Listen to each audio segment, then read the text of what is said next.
श्रीमती अनुप्रिया पटेल जी संक्षिप्त में अपनी बात। आदरणीय अध्यक्ष जी, सबसे पहले तो मैं आपको अपनी पार्टी की ओर से हृदयपूर्वक आभार व्यक्त करना चाहती हूं कि आप कई दिनों के बाद आज पुनः अपने आसन पर विराजमान होकर इसकी शोभा बढ़ा रहे हैं।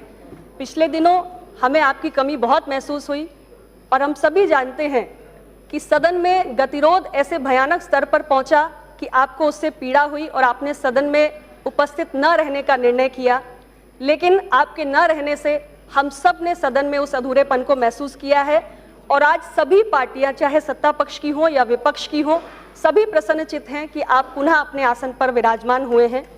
हम सभी यहाँ चुनकर आते हैं क्योंकि हमारी लोकतंत्र में आस्था है, इस लोकतंत्र के मंदिर में आस्था है।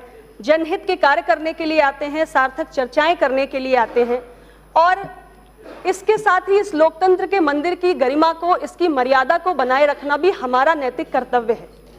इस सदन में नोक-झोंक हो, ये तो बड़ी स्वाभाविक सी बात है, लेकिन इस नोक-झोंक का स्तर ऐसा हो जाए कि हम एक दूसरे के साथ हाथापाई की नौबत पर पहुंच जाएं या स्पीकर की डेस्क पर जाकर हम कागज फेंकने लगे, मेज थपथपाने लगे और उससे भी बदतर हम एक दूसरे के विरुद्ध व्यक्तिगत टिप्पणियां करने लगे, तो ये बहुत ही दुर्भाग्यपूर्ण है। और हमारे एक सम्मानीय सदस्य हैं, एक दल के नेता भी हैं, उन्होंने हमारे ऑपोजिशन के एक नेता के खिलाफ, उनके परिवार के विरुद्ध एक बहुत ही आपत्तिजनक व्यक्तिगत टिप्पणी की और वहीं हमारे ऑपोजिशन पार्टी की ओर से जब प्लेकार्ड लेकर वेल में आया गया तो हमारे माननीय गृह मंत्री जी के खिलाफ भी एक व्यक्तिगत रूप से गलत शब्द का उपयोग किया गया, जो सदन में शायद बहुत आपत्तिजनक है। तो मैं ऐसा मानती हूं अध्यक्ष जी कि संयम की आवश्यकता दोनों पक्षों को है, चाहे सत्ता पक्ष हो चाहे विपक्ष हो। अगर हम संयम का दायरा बरकरार नहीं रखेंगे तो गतिरोध का स्तर भयानक हो जाएगा और ऐसी परिस्थितियां बार बार इस सदन में विकसित होंगी। मैं आपसे इतना ही कहना चाहती हूं कि हम सारे अलग अलग दलों के लोग जो यहाँ पर आते हैं, अपने आचरण को हम सकारात्मक रखें, सदन की मर्यादा को ठेस ना पहुंचाएं। ये हम सबकी व्यक्तिगत जिम्मेदारी भी है, हमारी पार्टी लाइन पे भी हमारी जिम्मेदारी है। हम सभी एक दूसरे के मित्र भी हैं, सहयोगी भी हैं, कॉलीग भी हैं। किसी के भी खिलाफ अगर कोई कड़ी कार्रवाई होती है तो सभी को दुख पहुंचता है।